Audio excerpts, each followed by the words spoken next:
All right, let's go right. Yeah, so my name's Dave Wright at FF_Spaceman on Twitter. I'm a staff writer and Superflex ranker for DynastyFootballFactory.com.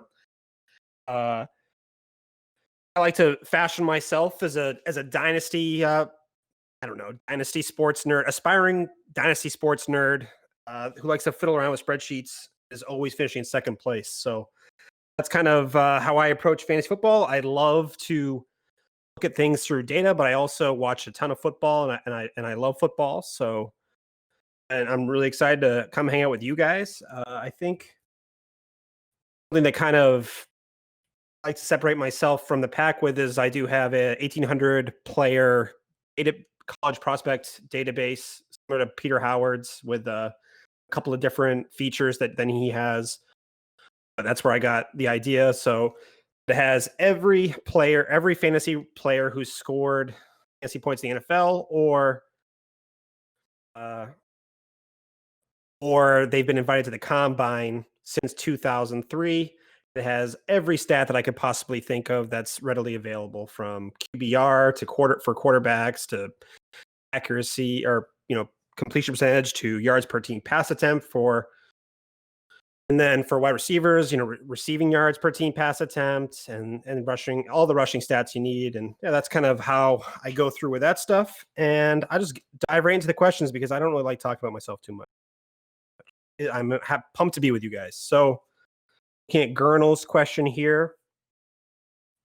Coming around into the second round, we see a small disparity gap in RB1s and RB2s. The following running backs hold high-end RB2 value: Le'Veon Bell, Chris Carson, James Conner, Gurley, Melvin Gordon, Leonard Fournette, DH, and DJ. He really takes Chris Carson above all of them. One slot looks like something like this. So then Christian McCaffrey, it comes around to 212 and it's 301. So I have all the. So what does he like to do? So I guess going off of that, it's DEH. Is he worth his ADP? I think he's going. That's where he's going, and there's a reason. There's a story that can be painted in there because the Chiefs, they put in a first round draft capital, and that speaks a lot. They get that extra fifth year option, so he's going to be in high powered offense with Mahomes and Tyreek Hill for a very long time. And he makes his money receiving the ball, and he's a weapon. He's probably the best route runner in this class. Unfortunately, I'm staying away from CH because I don't want to take him at 212 or the 3-1 turn, because I'd rather take Jonathan Taylor there personally, even in PPR. I think he's truly elite player, and that's who I'd rather go with than CEH. I understand the PPR upside. I think Damian Williams is still a thing, and Marlon Mack is still a thing too. And I love the idea of Chris Carson as well. I haven't done a ton of redraft yet. I'm just switching over with SFBX to redraft. So I think you can probably get Chris Carson a little bit later. The next time around, I don't have the ADP readily available. So I think it might be a reach for Chris Carson at that turn. But then again, you have to get your guys there at the turn. Hope that answers your question. That kind of Kate. I think he will be the 1A. Definitely. CH will definitely be the 1A. Damian Williams will be 1B, but Damian Williams will get work. You saw how valuable he was in the playoff run because he was dealing with injuries a lot during the season. I definitely like Damian Williams. He had a good profile coming out. He just didn't have a lot of draft capital, and he was a journeyman. But once he got his shot with a decent offense around him, he did well in his opportunity, minus the injuries. So there's no reason why in a high volume offense like the Chiefs and a high efficiency offense, a lot of red zone opportunities, you can't see Damian Williams having a significant role in that. And that's basically why I will lean away from CH, just because of how much I'm afraid of Damian Williams. But in rookie drafts, I know that this isn't the question, but in rookie drafts, I was in a real tough spot. I thought I wasn't gonna have a chance to get Jonathan Taylor at 102. Helped me, but I was really playing and how I was going to work things out in a 2 QB league.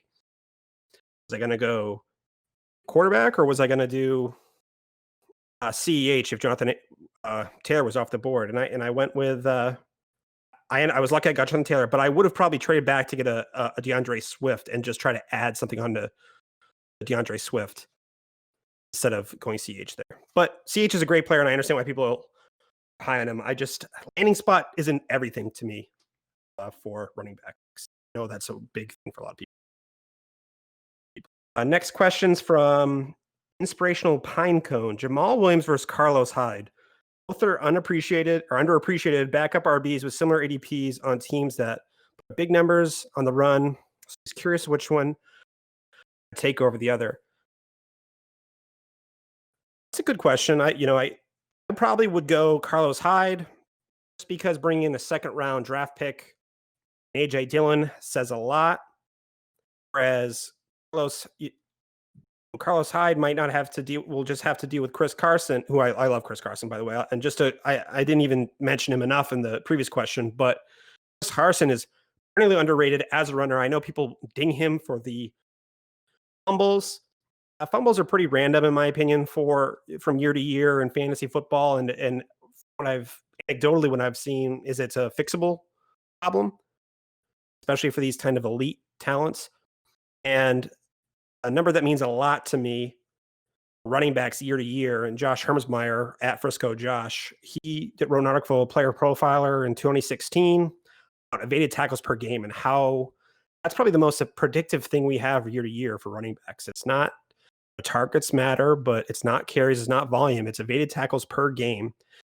Chris Carson, since he's been in the NFL, has been at the top in this list. And as long as he's, creating the most with his opportunity, I'll take Chris Carson. So, that being said, I still like Carlos Hyde because you might have Rashard Penny on the PUP. Even though I'm a Rashard Penny fan, I'm optimistic. I don't like the Green Bay running back situation. I'll just say it. I think Aaron Jones is a very good player, and I don't. And people might have heard this. I hold Matt LaFleur personally responsible for Corey Davis's and Marcus Mariota's demise. So I don't trust him to make the right decisions over there in Green Bay as far as who to play. If he's just going to play the hot hand or whatever, try to recreate Derrick Henry. Green Bay, I don't know. Even though I think Jamal Williams has been a decent player in the roles he's had, he's just not as exciting. But I'll take the vanilla Carlos Hyde. If I was going to have to pick it, honestly, I would take an Ito Smith over both of them. That's just me. I rank from Mo Money, Mo Problems, rank the RBs going at the end of the first / early second in redraft. So Mixon, Chubb, Jacobs, Sanders, Drake, Eckler, and Jones.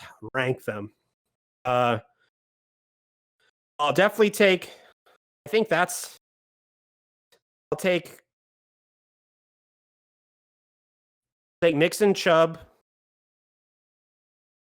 Sanders, Jacobs, Eckler, Jones, and Drake. I'm out on Kenyon Drake. Nelson Souza, who goes on the Underworld podcast with Matthew Kelly every once in a while, he's a whatever it's called, a high stakes player, and he has a very good philosophy that he just stays away from players who weren't in the top first half of drafts, veterans who weren't in the first half of drafts the next year in redraft, because the rate that those players hit again is pretty remarkable. And Kenyon Drake's, I think he's already 26 years old. His peripheral and volume matters is everything when it comes to running back. So, and Kenyon Drake's going to have the first back at volume Arizona. And so that matters. And I understand why people like Kenyon Drake. And he has a chance to do a lot with that offense and the air raid and a high volume offense. His peripheral numbers, his evaded tackles per game, he was something like 40th, or as elusive in his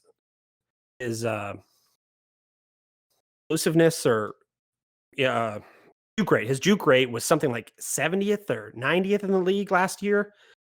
It was just pure volume that got him where he got last year. And whereas Chase Edmonds, on the other hand, was a lot better at forcing missed tackles and catching I thought he was a little bit better at catching the ball. And what did Kenyon Drake do besides stay healthy? What did he do that Chase Edmonds didn't do before he got hurt? So I'd rather take someone else than Kenyon Drake. I'd rather take everyone else on that list than Kenyon Drake. I'll let someone else, if he hits, I'll happy for the person who hits him, but I've been burned too many times by veteran RBs around that spot, one hit wonders, and I'm not doing it again. I'd rather have people who have proven production than Kenyon Drake. But as far as Miles Sanders, I'm not scared away by the potential Peterson. There's no true bell cows in the Philadelphia offense. He doesn't need the volume. If he just has a small uptick now that he's the primary player there, he's going to be a top 12 RB. And his floor is just so nice with his receiving ability. He is a true weapon, not just a dump off guy. He can run routes. He can catch the ball and he does something with it. And that kind of floor at that point in the draft, I really like that. And the same with Mixon, even though they don't use him enough. And I don't play the contract guessing game. If I had to, I still think he plays, and he's not going to hold out. But it's a whole new year this year. So I'll just swing for the fence with Mixon. I love Chubb. I don't think he understand the worries with Hunt and what the splits are with Hunt coming in the second half of the season and what his target share was almost cut in half. But Chubb had some really bad TD luck on the goal line, and he has some positive. I think I heard JJ Zacharyson mention how he has some. He should regress to the mean as far as his TD rate's concerned, and he should have scored like 2 more touchdowns last year. So I'll bet on Nick Chubb and how that offense with Kevin Stefanski. Okay. Oh, I hope everyone's enjoying this so far. I'm still just on the old messages here, so I can't really see what everyone else is saying if they're liking this or not. If I'm just talking in the air, then let's see how it goes here. But one last question from Gurnals here, so he doesn't overload it. I'll keep him coming if you're back in. How does he see Josh Jacobs stealing this season? You can imagine him that he's already a fantastic rookie with 100. He already had over 1,000 yards rushing, top 7 offensive line. Can make him better. With Josh Jacobs, he's getting a lot of heat because people think that the signing of Bowden and Richard, Matt Marks, that just limits his ability to catch the ball in the backfield, and that was what made him so attractive to people as a rookie in any way. And he just disappointed as far as that was concerned, but he played through, and everyone probably knows this now, he played through a pretty bad separated shoulder injury and he grinded out. He surprised me last year. Now I think we know what Josh Jacobs is. I don't think he quite has the upside as someone like a Sanders or a Chubb, but he has a great floor because he's definitely going to have a lot of carries in that offense. And like you said, the offensive line, better offensive receiving weapons in Oakland too. It's going to be just more first downs, more plays on offense, and that's going to be more red zone opportunities. So that's a good thing for Josh Jacobs. So I don't understand the hate with Josh Jacobs. I just don't think he might not have the upside as a couple other people. Where he's going, his value is definitely right where it should be as far as draft's concerned. And I'm very happy as Josh Jacobs is my RB2 in any format. Excuse me. All right. Next question is from the man, the myth, the legend himself, Space Ghost Force. How do I feel about Allen Robinson? I was drafting. How far would I reach, or where would you place his rankings in the ranges we've been published? Anywhere from wide receiver 11 to wide receiver 24. As you guys couldn't tell, I'm mostly a dynasty guy, but I've been slowly switching over to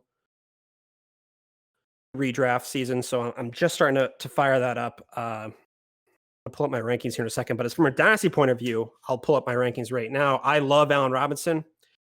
I think Mitch Trubisky, he's either going to get better this year or he's going to get replaced by Nick Foles, or Nick Foles is going to win the job out in camp. And whatever that means, that's a good news for Allen Robinson. So I think Allen Robinson, if Nick Foles can do anything better than what Allen Robinson has seen in Blake Bortles and Mitch Trubisky, the sky's the limit. I have Allen Robinson right now ranked as my wide receiver 13 in Dynasty, and he's right in the heart of my wide receiver 3 tier.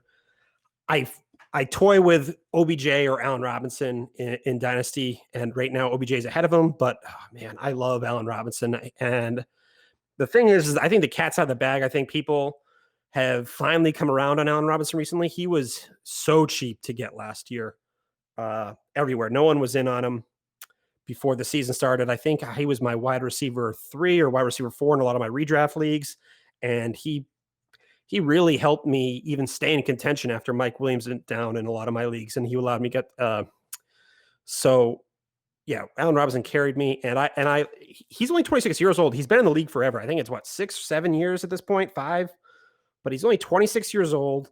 Still a lot of time to be while he's in his prime. And even if like things don't go well in Chicago this year, that means they're going to change. I think this is Matt Nagy's last year to get anything done. So they change. Well, hopefully it is anyway. And they change it up. They get one of these rookie QBs in here, and they really change that offensive scheme around. But Allen Robinson, he is a stud wide receiver in my opinion. And now I'll just pull up some of his stats too for what last year, and then look at my projections because I have my projections for 2022. Quickly do that. All right, Allen Robinson here he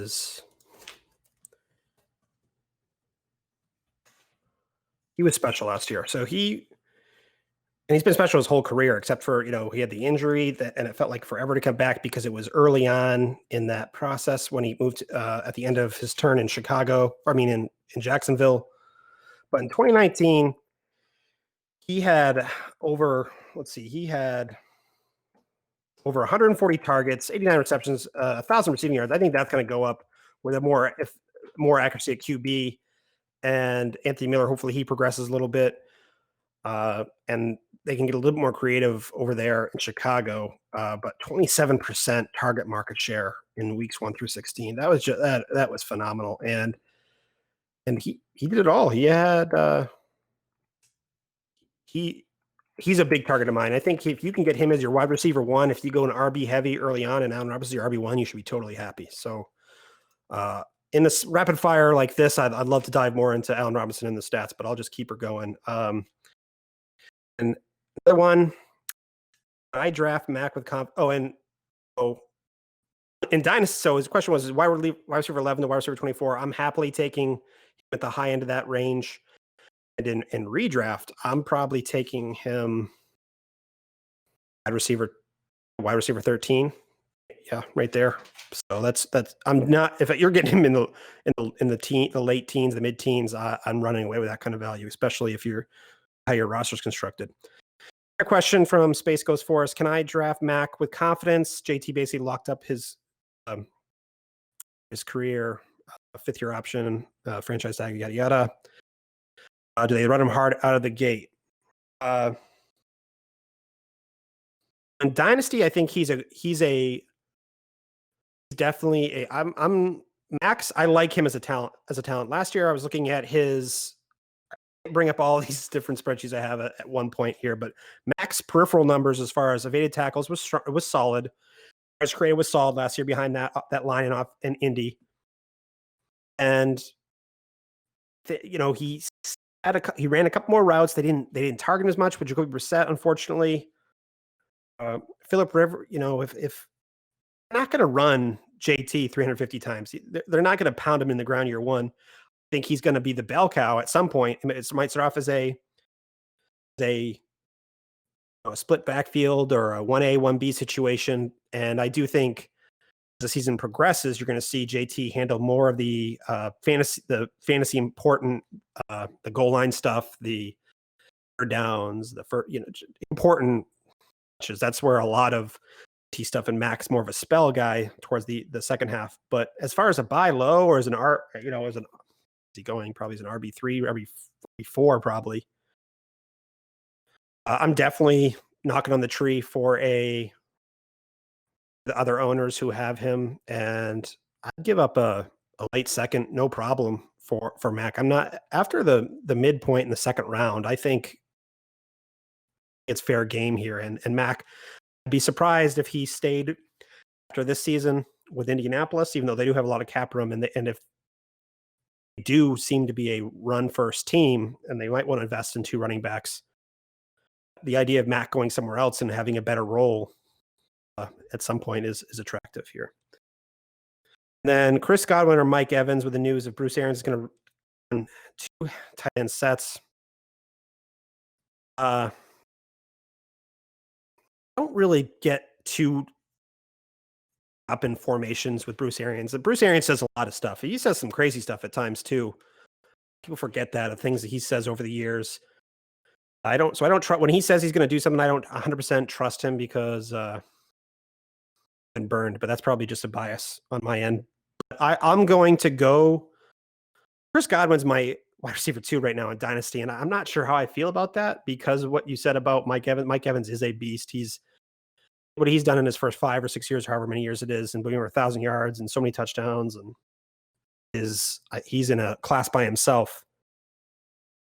I think just Brady, the way Brady works is I was a New England fan and have been privileged to watch him play for his entire career. And the way that Brady works is he loves to manipulate the defense to get his matchup.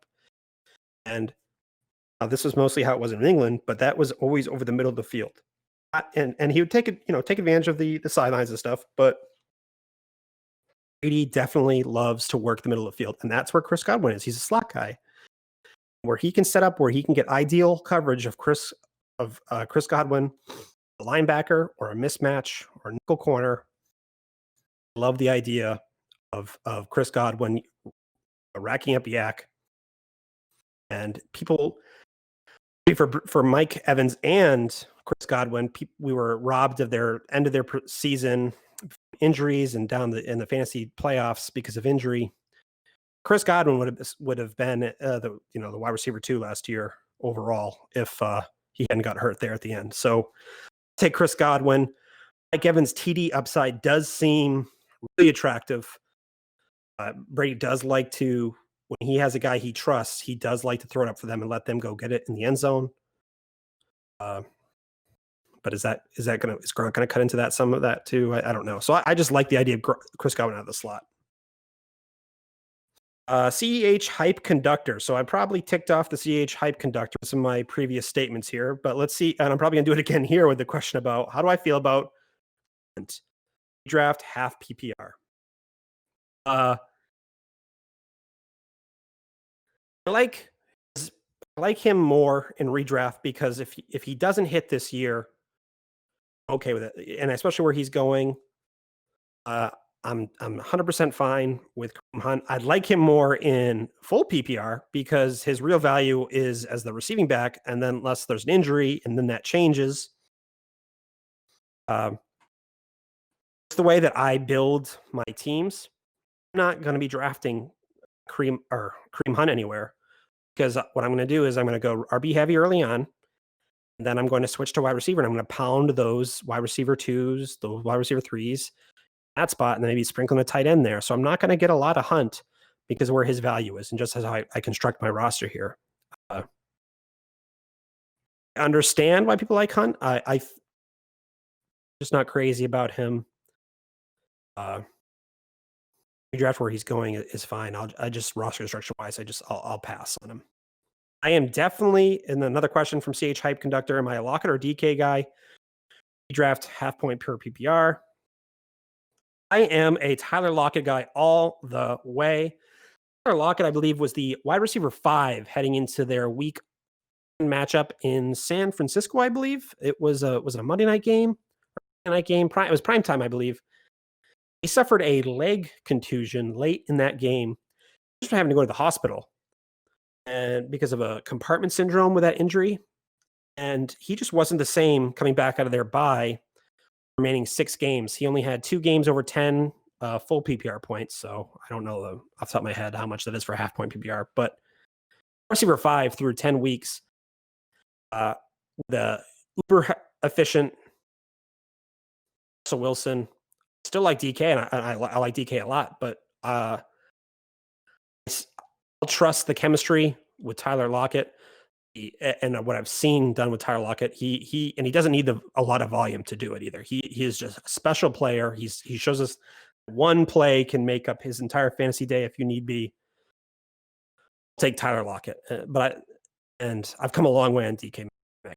I was not as high on him early on, not because of his agility or whatever that his metric was on Player Profiler. Not much of an athleticism guy when it comes to wide receivers.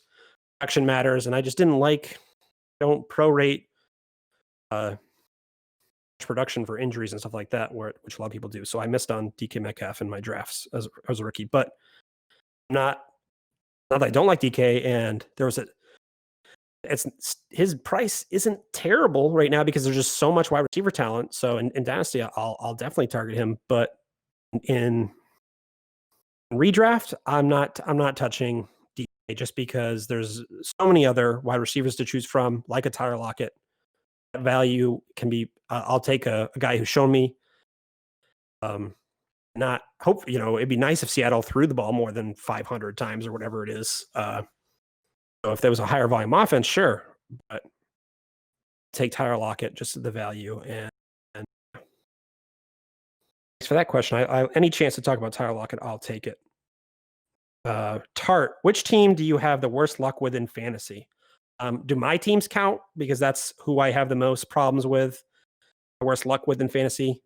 But if I trade for a guy, he's guaranteed to get hurt. I say he's going to be the wide receiver one. He's guaranteed to have Mason Rudolph throwing him the ball at some point that season. And so, yeah, that's the team I have the worst luck with. But besides that, off the top of my head,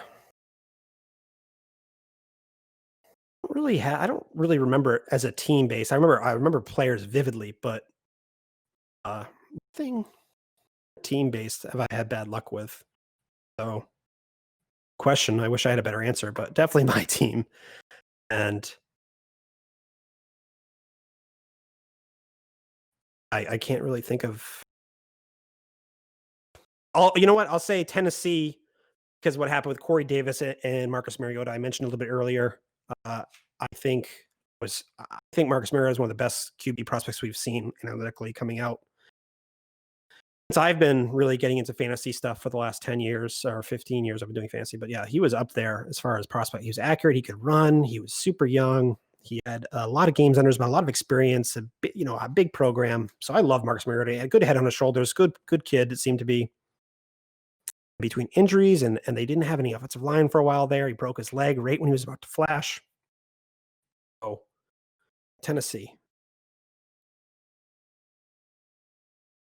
And I promised I wouldn't talk about Corey Davis too much tonight.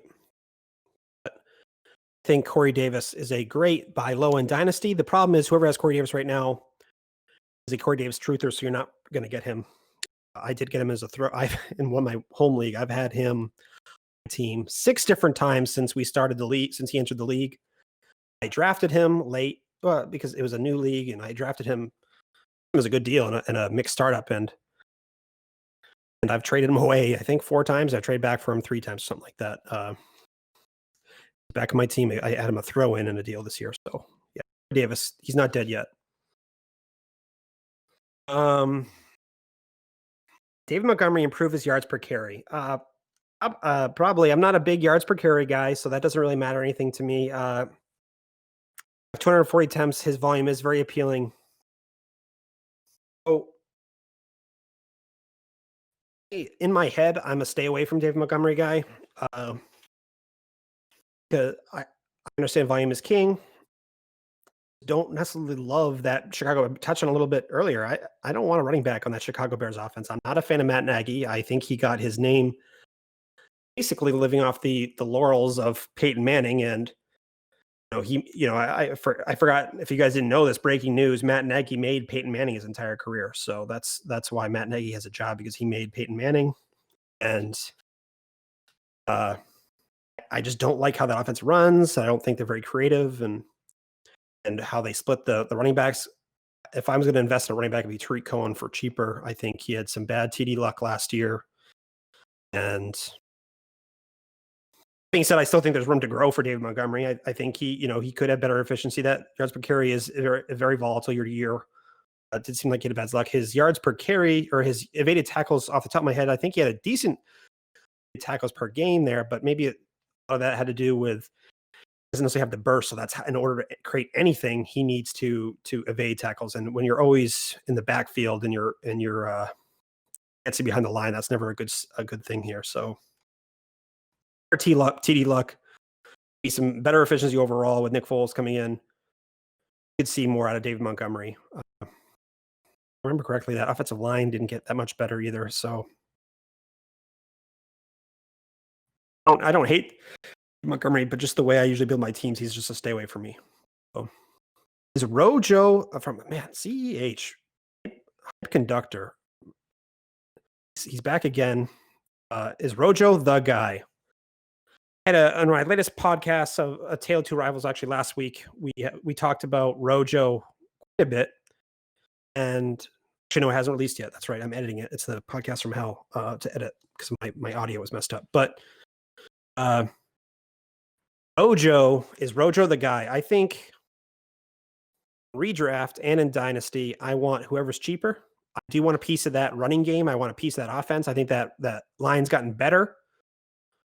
What Tom Brady does for an entire offense, I think he lifts everything up. And I want whoever cheaper. And from everything I've seen, it's always Rojo. Keyshawn Vaughn, hype train. He was going in the last third of the first round in rookie drafts at one point. He was all systems go. And the hype train really got going with the blanking on his name right now. Vanderbilt running back.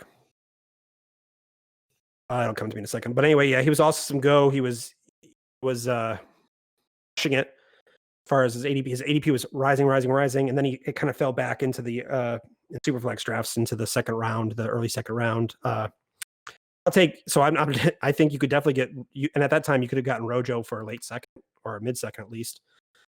And when you can see the numbers for out of Vanderbilt as far as rushing, that whole team got worse. My co-host FF_Bannerman Todd Foster, he was like, he regressed a lot last year. I have to actually type it in. I can't believe I can't remember this. Tampa Bay running back draft pick. Keyshawn Vaughn. Holy smokes, I was going to kill me here. Yeah, so Keyshawn Vaughn, Todd was saying that he really regressed into going into his last year. And I said, no, I don't think he regressed. That whole team at Vanderbilt, they took that just all around. The offensive line was terrible. The weapons, the QB play, everything, just the defense, nothing went well.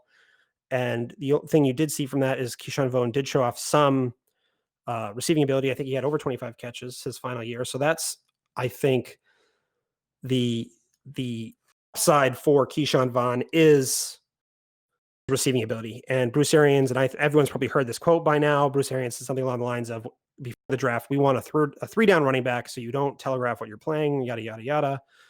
And then they take Keyshawn Vaughn in the third round. That means we're going to take means, that must be who Terrence was talking about.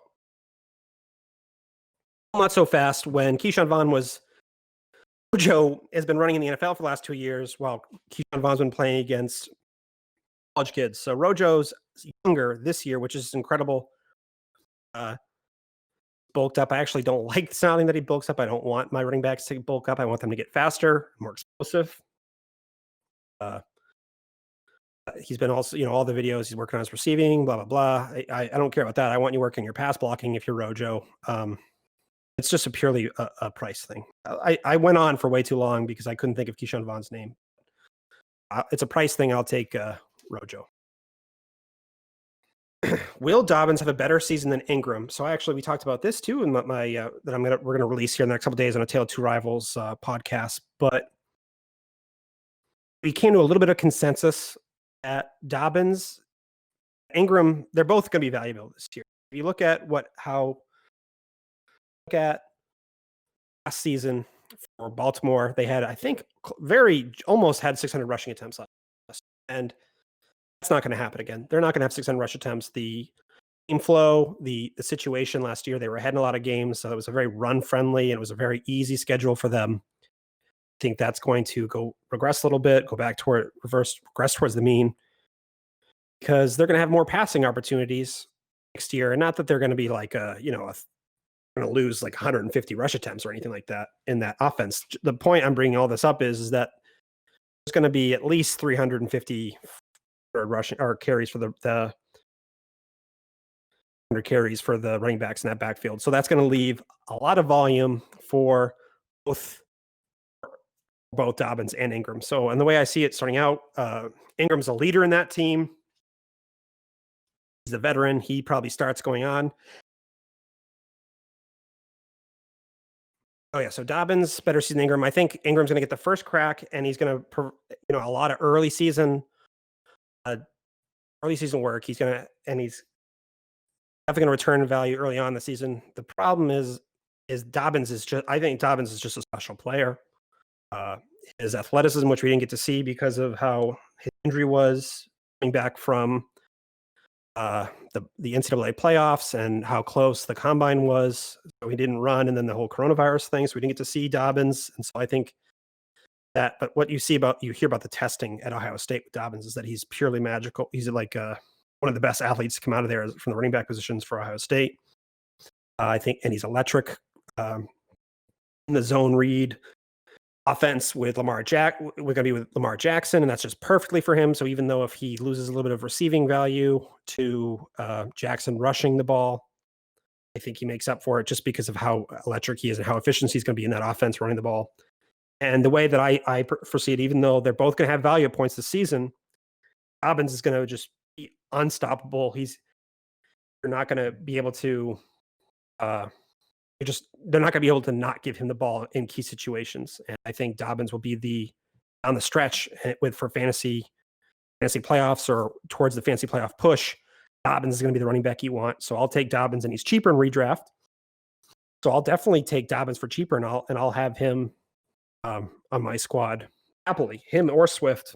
I love both of their values in redraft and in Dobbins is skyrocketed early on in Dynasty. Early on, man, Dobbins was not getting respect at all. So, so I think, and two, and then in the middle season too, it's going to be hard to say if they're both firing on all cylinders in that offense, and they are giving equal workload. The problem is predicting who's going to have which week. Is Ingram going to get 3 touchdowns one week, or then the next week he's just going to have 40 yards and that's it, because just how the touches went that week, and then Dobbins and the same thing with Dobbins. So people forget redraft. You have all projections you want of where running backs are going to finish. It does become a weekly game in season, and making those start-sit decisions between Dobbins and Ingram, or you're not going to have them both on your team, but between one of those running backs and another running back on your roster is going to be tough. So I'll lean towards Dobbins, and I'll take that late season value because I'll trust my drafting, trust my ability to manage my roster. But when it comes time to make that push towards the playoffs, I'll have Dobbins firing on all cylinders. That was a good question. I love talking Dobbins and Ingram. So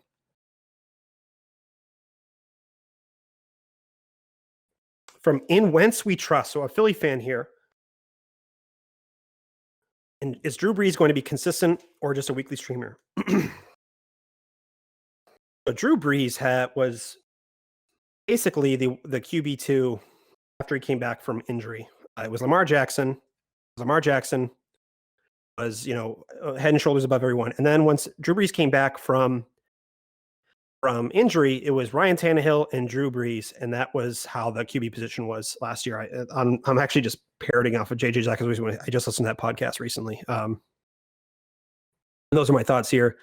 I think Drew Brees is a elite fantasy player, especially in redraft. And the way I like to build my quarterback position in Superflex Dynasty, I have Drew Brees in a lot of my rosters because I like to have older QBs. I think they can be had for a value. And yeah, I'm heavily right. If you look at how efficient he was in that offense, and people talk about, it's low depth of target, whatever for Brees. That's not really a QB stat. That's more of a offensive scheme stat. Depth of target belongs to wide receivers. Drew Brees is as efficient as they come. I think they're my Super Bowl pick for that division, for that conference. I think they're going to. And Brees that offense in the dome and that that whole division. There's a lot of blowouts. A lot of the play on turf. I love Drew Brees, and he, adding Emmanuel Sanders helps. They drafted this. They got the center in the first round, or they traded up for a center, or somehow they got it, like one of the best centers in the draft for place. I think they had their top center retired too, but they replaced him with a top prospect. Drew Brees did not show any signs of fading at all last season. So yeah, Drew Brees, he is a consistent starter in my opinion. The only thing is how is freaking what's his face, Taysom Hill in there, vulturing touchdowns from Brees and from Kamara. Is that how it's going to happen this year? But no, I think Drew Brees definitely a top. In redraft, he's definitely a good target to have for QB. Give me 2 late round running backs and wide receivers you'd be targeting in redraft and why. This is from the read option. Mentioned one of them already in Ito Smith, and the reason one is I loved his profile coming out last year. I believe he had a concussion that ended his season prematurely. Excuse me, this is a lot of talking here, so keep the vocal cords. I'm not used to talking this much, especially my podcast host Todd. He likes to do the talking, so I don't have to do as much. But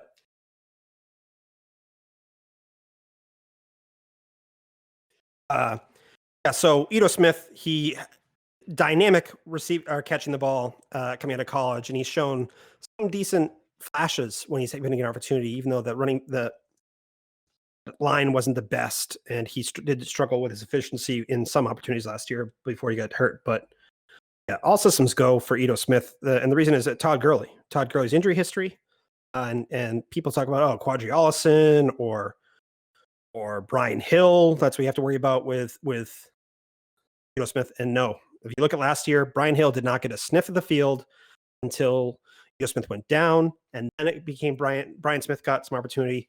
Ito Smith is the RB2 in that backfield, and I want a team that's I want a pass catcher like Ito Smith and a team that throws the ball on turf in the dome with Matt Ryan.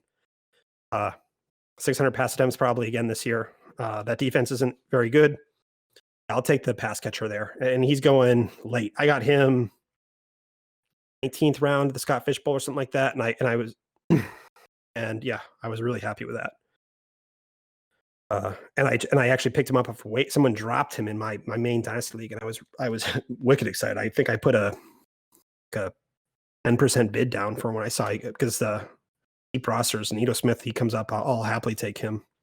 And then my other one is Chase Edmonds. He's becoming a little popular thing, but he's been loving Chase Edmonds since he came into the NFL out of Fordham. He loved how he produced. He had decent draft capital for a small school running back. He had receiving ability. Is little light. His BMI was good. His athleticism was great. And he does have an injury history in college, and he did reared its ugly head again last season. So that being said, I talked about it earlier. Chase and Drake's going the second round or the 2-3 turn in redraft, and that's how it was in Scott Fish Bowl too. Why take Kenyon Drake? Because when you could have Chase Edmonds, who had, I think was. So before I go any further on that, I have a process to identify running backs, and it's been really successful for me, especially in Dynasty. But it works in redraft too. But what you do is I have a filter. You can always DM me at ff_spaceman for me to talk about this a bit more. But what I do is I filter between the way I tested out a lot, and what I found was between running backs between 40 and 100 carries the year before. They had a limited volume, but enough to show at least something. So I take a sample size of running backs from 40 to 100 carries, and I look at their evaded tackles per game numbers. And that's in the past that has gotten me Chris Carson before he broke out. It got me Matt Breida. It got me Austin Eckler, all for cheap. And then that's how I targeted Chase Edmonds last year, and he impressed in his limited sample size, and he's still a great target. I think he's his ADP is off the top of my head, but I'll happily I'll take him 2 rounds ahead of where he's going just because he's that dynamic and I think he's a better receiver than Kenyon Drake. Well, Kenyon Drake's going to get the opportunity first. If anything, it's not like Kenyon Drake's going to get every carry. And I think Chase Edmonds is good enough to show something and eat away. And then if there's ever an injury to Kenyon Drake, then also I'll probably go crazy if Chase Edmonds goes. But yeah, that's another one. And then I had 2 wide receivers late round targets or redraft in question. How deep are we talking here? Because I can give you some really deep ones. But off the top of my head, I don't think Christian Kirk counts as one, but he's a quote sleeper. He's being slept on. I think he could be drafted a round or 2 earlier than he's going, but I won't count that because that's it's too early. I have to actually pull up a list here of wide receivers who I'd be interested in.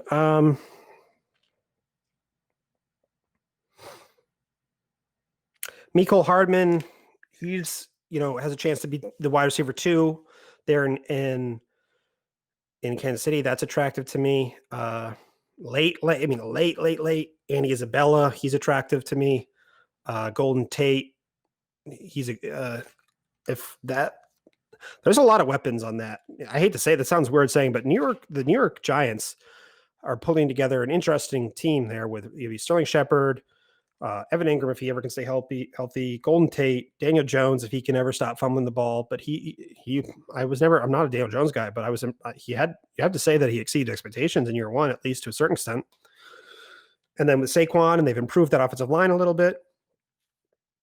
Darius Slayton, there's some value to be had on that in the offense in New York. So any of the wide receivers in New York really are interesting to me. But one more,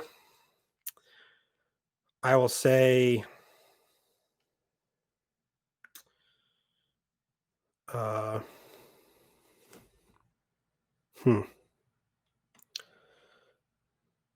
Lazard has no. I don't want to stick for. I'll say Curtis Samuel. I think he's got a decent. He's probably not going up there too high because I don't have an redraft ADP, but I will pull up a redraft ADP for future questions here. But Curtis Samuel, he had the most. If you were to plug him into a Josh Hermsmeyer's air yards, whatever the tool is, Curtis Samuel consistently had a ton of air yards, and Kyle Allen couldn't hit anybody with him. And I actually don't think that's the way to use Curtis Samuel. I think he's more of if you look at his racer by depth of target over on airyards.com, Curtis Samuel does really, really well. He does well all over the field, but he, was a college RB at one point, and he does really well around the line of scrimmage and within 5 yards line of scrimmage. He's uber efficient there, and that's also where Christian McCaffrey's really good. But yeah, Curtis Samuel, I think with Teddy Bridgewater throwing the ball, I don't think he's going to be missed as many times as he was last year. So even though I'm really high on DJ Moore, I think Curtis Samuel, he's a popular name, so it's tough to say people are sleeping on him because Matt Harmon loves him. But yeah, that's another guy. So another one would be the 4th RB off the board behind the big 3. We'll do this. So it's obviously CMC, Barkley, and Zeke. So who should be the next one? I think I'll assume this is a redraft question here. Pull up my redraft rankings really quick, actually, which I should have done beforehand, but I guess I wasn't really prepared for all these redraft questions. I appreciate all of them because it's about time for me to get into redraft mode. I can't keep living in the past for Dynasty here, but I'll pull up real quickly. Who should be the 4? I think, Derrick Henry's up there as an option, but I hate that makes me feel sick saying that. But the 4th RB Oh, I can't even believe I had to think of this. Yeah, it's Alvin Kamara. Gosh, I don't know why I had to think that one through. And PPR, I'd probably take Alvin. I could be convinced to take Alvin Kamara over Zeke. Alvin Kamara, there's a report there that he was injured for last year and he wasn't at 100%. And it was TD rate last year. It was just simply TDs. He was terrible TD luck. And if that regresses anywhere towards the mean to where it should be, Alvin Kamara should be. And it's tough to people are sleeping on Alvin Kamara, but he is. I think he is just as good of a shot as Saquon or as Zeke of taking over the RB1 moniker from Christian McCaffrey. Yeah, Alvin Kamara in that offense, dynamic weapon. His floor is amazing too because of his receiving. So yeah, Alvin Kamara is my choice. I can't believe I didn't think of that. And I'd label as a Derrick Henry hater, and like him as a player, but as far as fantasy wise, I always kind of tense up when it comes to pulling the trigger on Derrick Henry. So I'll like the idea of Alvin Kamara there for sure. My favorite draft food for treats, I like to make Muddy Buddies. It's like we'll call it puppy chow, I've been told, in other parts of the country, but it's like the Chex Mix, like the butter, chocolate, and powdered sugar on rice cereal. Excuse me. It's a great one. And I actually make these, and I act like I make them, and I do, but it's not like my recipe. It's like a Cake and Aldi recipe, but they're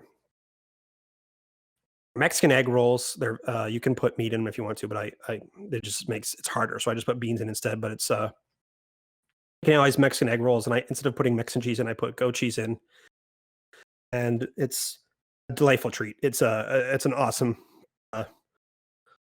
draft snack, but I'll take pizza too. Yeah, I never can go wrong with pizza during a draft either.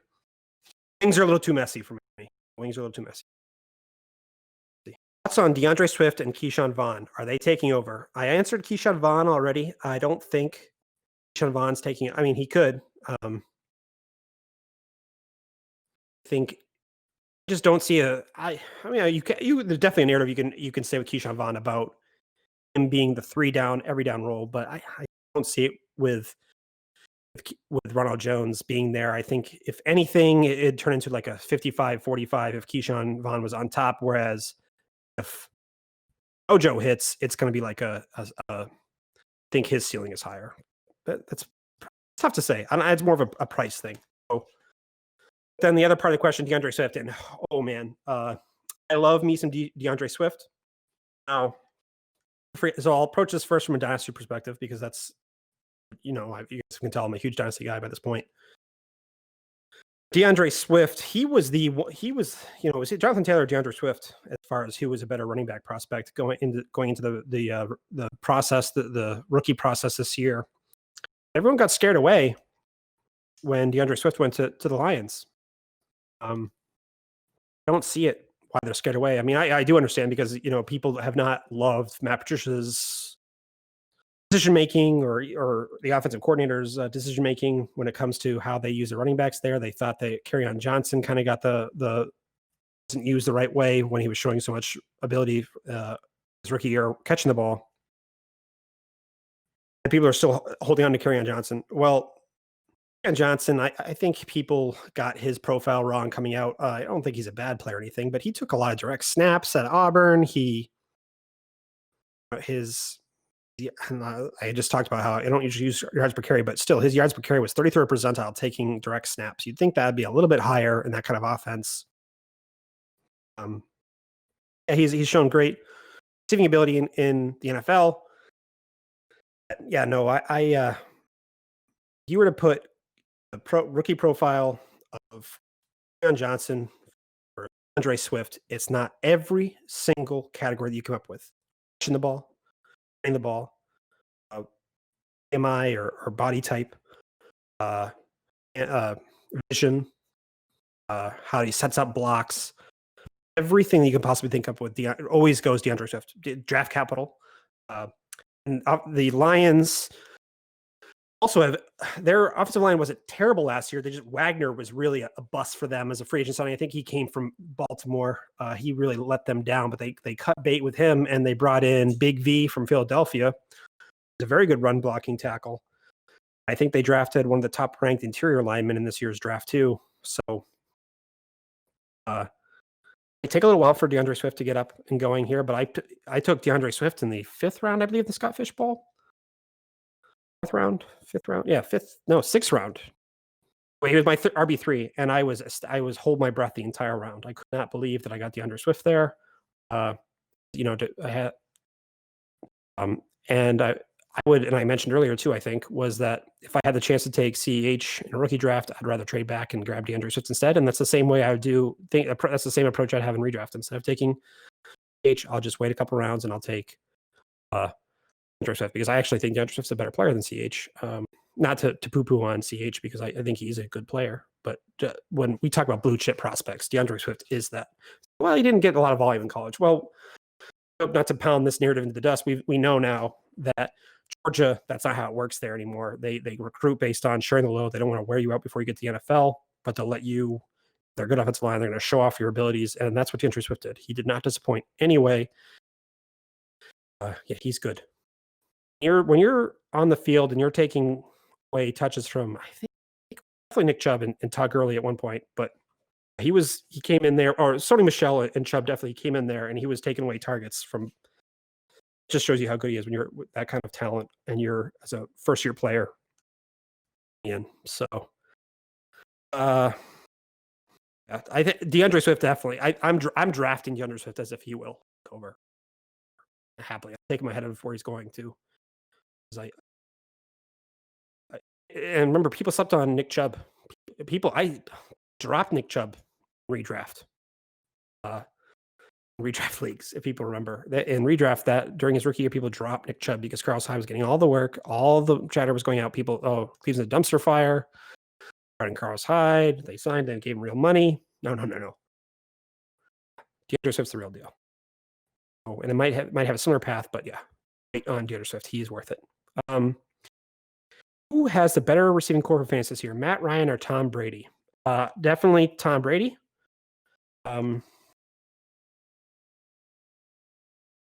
I think Julio Jones is the best. I think he's actually is the best wide receiver in football.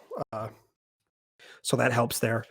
Chris Godwin blows away Calvin Ridley, and I'll still take the shelf himself Gronk over Hayden Hurst. And Hayden Hurst is a narrative, in my opinion. I actually like him. He was part of the mental health marathon face-off crew. I think he sponsored it. Raised, I think, $10,000 for mental health charities. So that was awesome. That Hayden Hurst, that was the point man for that. So I'll stop bashing Hayden Hurst there for a minute to say that. But Hayden Hurst is no Austin Hooper. Austin Hooper is a legit talent. Hayden Hurst shouldn't have been drafted in the first round. I can't believe in the first round of the NFL draft. Take Tom Brady's weapons. I think Matt Ryan's going to have more pass attempts for sure. I think that defense isn't that much better. They're playing on they're playing a dome. Take Matt Ryan for sure as who I was going to rank in fantasy. So do I? And then I like Mariota. Do I see him take over the job from Carr, or is he destined to be backup only? I dislike more Nagy or Gase. I'll get to that in a second. So I'm a big Mariota guy. I see him. I don't like to go into any season saying that the backup QB is going to overtake the starter, because I think that's not a really smart way to play fantasy football. You'll more often than not, you're going to be disappointed. That being said, Derek Carr, his job is not 100% certain. His job is not safe per se, or quote unquote. It's not. I don't think it's in jeopardy or anything like that. I'm just throwing out different words at this point, but it's not. He's the starter, but when the second they signed Marcus Mariota, that was a shot across his bow saying, hey, not good for 2 or 3 weeks. John Gruden's boy, Marcus Mariota, watch him QB camp. He Googled over Marcus Mariota. And Mariota's you want to talk about Derek Carr? You know, Derek Carr did a pretty decent job running in the system without. They didn't have many weapons last year, so Carr was okay doing that. But yeah, you want to talk about someone who can run that kind of system?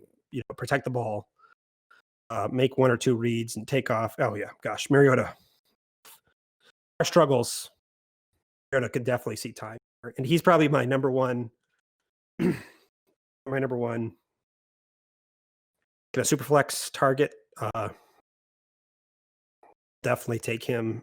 Try to like reach out and get him in trades. If Carr starts to do well early on the season, I'll try to see what the Mariota tag is. I got this dry throat. I'm not used to talking this much, guys. So I'm sorry if you guys have to listen to my voice as much. I hope you guys are enjoying yourselves. But I'm loving talking fantasy. Thank you guys for having me on here. But of course, getting a little dry.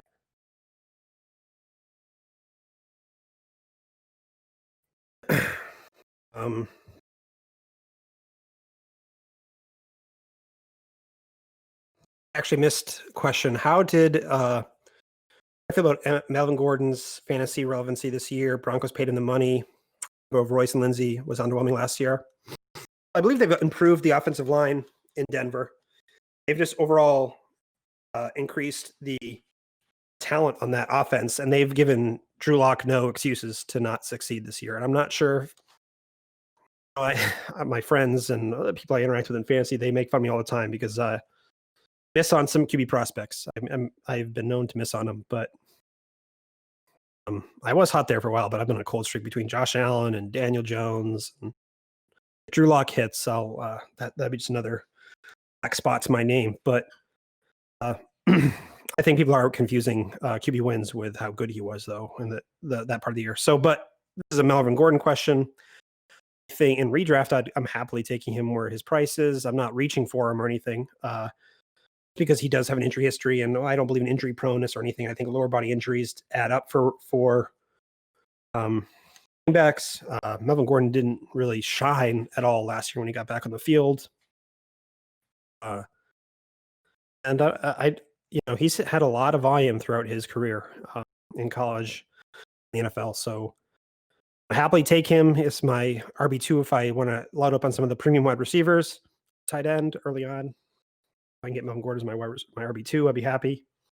If he's my RB2, definitely want to invest heavily in my RB3s, RB4, and at least my RB3, just because I'm just worried about how he can hold up over the course of the season and how much juice he has left in his legs too. Yeah, now this is the question I really want to get to. Who do I dislike more, Nagy or Gase? To be honest, I don't really dislike anybody, when it comes to fantasy, but or maybe I'm forced to say that. But now that nobody's listening, right? No, this isn't recorded or nobody's listening, so I can say whatever I want. But probably dislike, it's it's Adam Gase for sure. On our podcast, we call him the fantasy succubus, a mythical creature. And that he is just, he saps all of the fantasy value out of any team that there is. I think he killed Chris Herndon last year. Not really, but I'll just blame him for that. For some reason, they didn't use Le'Veon the way he should have. Le'Veon had some decent stats overall, but at least catching the ball he did shoot. But tackles were still pretty impressive. Going back to Miami, like why? What happened with Devontae? Why didn't Ryan Tannehill go to freaking Mike Vrabel and become a MVP candidate? I mean, not maybe a serious one, but definitely most improved player or comeback player of the year candidate. And why couldn't Adam Gase do that with Ryan Tannehill? And I guess Ryan Tannehill, before he got injured that one year, was doing okay with Adam Gase, but forget who the second round rookie or the third round rookie was that people were really high on. Athletic freak. But people blame Gase for him, and then I'll also blame Gase for just about everything that goes wrong in fantasy. The Dolphins over the year, why wasn't he using Kenyon Drake? But honestly, the close second for me, it's not Matt Nagy. It's what we recently called him the fantasy siren in Matt LaFleur. I was like, oh, he's the boy genius. He got a lot of credit taking over the offense for 1 year. And I didn't think he was impressive at all. I don't like the way he played calls for Mariota, drew up calls for Mariota, and the way he used Derrick Henry. And somehow he became the head coach last year after not doing much that was impressive in Tennessee. And and then they go and they draft what's his face in the first round at QB, and then bring in a AJ Dillon to mess with Aaron Jones, Jamal Williams. And you mentioned Corey Davis and what Matt LaFleur did to them. So yeah, Matt LaFleur is up there as far as people that very touchy subject. How do I see CeeDee Lamb, and will he perform on a Dallas team with Cooper and Gallup? That Dallas offense is going to be exciting. My co-host Todd, Tale Two Rivals, thinks that CeeDee Lamb is the incoming, and he's the best wide receiver prospect we've had in a long time. Disagree. I think CeeDee Lamb's a great prospect. Amari Cooper was a better prospect, and I think Amari Cooper is going to be a better player than CeeDee Lamb. Physical, like his physical frame. I think Lamb's a little svelte. Wonder if his bully attitude is going to work at that frame in the NFL against better competition and more physical corners. Not in the big or whatever that division is that he was in. That's the last negative thing I'll say about CeeDee Lamb, because CeeDee Lamb is really good, but they paid Cooper, and I know they said the way this deal works out that it's only like a 2-year, it could be like a 2-year deal or whatever. And they paid Cooper that kind of money. Cooper's the big dog there, and if he could just stay healthy, and he was dealing with a foot injury last year, and then he hurt in a game. It was Thanksgiving. He should have feasted. If you look at Cooper and the way he runs his routes and the way Dak targets him, for constraints altogether, I think he has a wide receiver one overall upside, which people say is crazy, but I think if Cooper's that good, and Gallup is everyone's receiver darling that is being slept on, and I thought he was a great prospect. I was really high on him going into rookie drafts, and even in redraft that year, because he was supposedly the wide receiver one before they trade for. I think maybe I'm getting mixed up, but I think they trade for Cooper midway through Gallup's rookie year. But Gallup still has some volume, I think. With McCobb leaving, Swinton leaving, and Blake Jarwin's there too, I know, but still plenty of volume to be had after Cooper or for CD.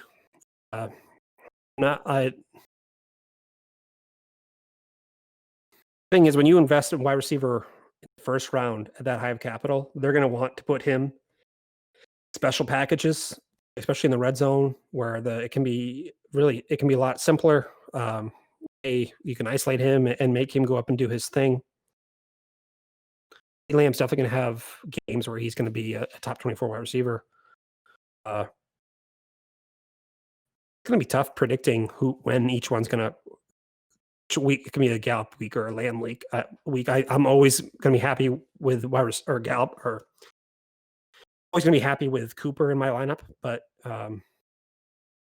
it could at some point in the season it's going to be tough to decide when is it a CeeDee Lamb game, when is it a Gallup game. And Gallup had a great season last year. That's a question. And looking at their ADPs, happy to take Cooper where he's going. I was Lamb, where I was not taking him early. I liked him more in the second half of Superflex first round drafts and rookies. But there's other in redraft. I'm probably staying away, just because if he doesn't do much early on, I might be tempted to drop him for how tough those waiver wire ads can be and those decisions can be, and I don't want to make the mistake of dropping onto a guy and missing on a wide receiver or missing on a high priority agent pickup or whatever. So I'll probably stay away from CeeDee Lamb and redraft, but I think he's definitely a value at some point. It's just gonna be tough to say when, especially with all the questions this year. From Hunter V2, that's a question. It was stumped one. Yeah, so good question. I think everyone's gonna have value at receiving game, and what that means is that's going to be a Zeke season. Took Zeke at 103 in Scott Fishbowl over the quarterbacks. Saquon and CMC went 1-2. I thought hopefully a QB would go so I could get one of those two. But then the more I thought about it, how that offense is built, there's going to be a lot of red zone opportunities for Zeke, a lot of first downs, a lot of running opportunities for Zeke. And I know they recently said something about Paul's going to get more work this year. Okay, yeah, maybe Paul gets more work, but just because Zeke's out of breath because he's been beasting and he needs to be taken out for a second here because he's going to feast this year. He's going to eat a lot of bowls of cereal. Looks like 2 more questions. Fant going to have a breakout year after having a similar season to Kittle's rookie year.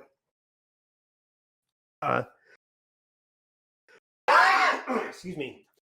Problem with Fant is there's a lot more targets or competition for targets than Kittle had. And I think his air yards were okay, but his catch rate wasn't the best. And I've seen people really high on Fant, and especially in redraft, and I'm just like, I'd rather take Jonnu Smith over him. There's a lot of targets going around. I'm Mike Gesicki. There's popular names, but there's a lot of other people I'd rather have over Fant. But as far as just a prospect, especially in Dynasty and retired in Premium League and Dynasty, he showed a lot of promise. And same thing applies. When they add offensive weapons, yeah, you're gonna have more competition targets, but there's gonna be, that's better overall for the offense. So hopefully, it's just tough to tell with tight ends going into year 2. I'm still high on Hawkinson I'll probably take Hawkinson still over Fant, but I don't spend a lot of time on tight ends, to be honest, because and my breakout ones, I don't draft key tight ends, rookie drafts. So this is the 3rd or 4th round.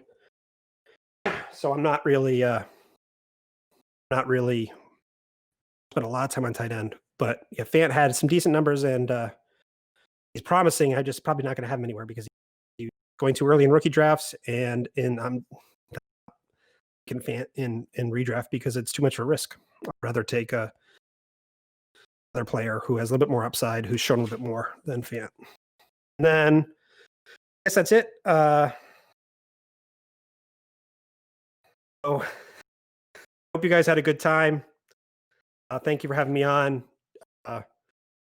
It was an honor to be back on with you guys. I had a lot of fun. I just released a DJ Moore article today that I was actually surprised with how much people enjoyed it so far. So it's a 600-word article, a Dynasty aspect, or Dynasty profile on DJ Moore over at Dynasty Football Factory. It's a free article behind. It's been taken away from under the paywall. So check that out. Check me out at a Tale of Two Rivals on Twitter for my podcast, and my main Twitter is FF_Spaceman. And check out my free, I see it's been posted here in the chat, but yeah, you can really dive into a lot of stuff. My college transfer database. Check out the links page. It's your friend. It describes all the stats, what their definitions are, how I collected them, and just everything you need. Everything you need for me is in that. All my articles, I have like over 50 articles, I think. Check that out. And thanks again for having me on, guys. I hope I didn't bore you at all because it was just talking computer screen, which I'm not used to, but thank you guys.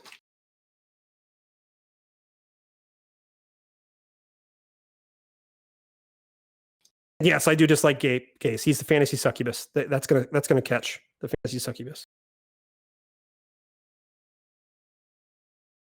All right, I guess I'm gonna just so you guys. I always DM. My DMs are always open. If you guys ever have a question about anything or you just want to chat it up, I love talking. And you always can check out Happy Hour, Happy Night Network starting to form here. But the Monocle Dynasty crew have a Friday night chat session where we just sit and talk fantasy football and just talk stuff. So hit me up or the Monocle Dynasty up. Just guys drinking some drinks on Zoom, talking fantasy. It's a lot of fun. So if you're interested, let me know.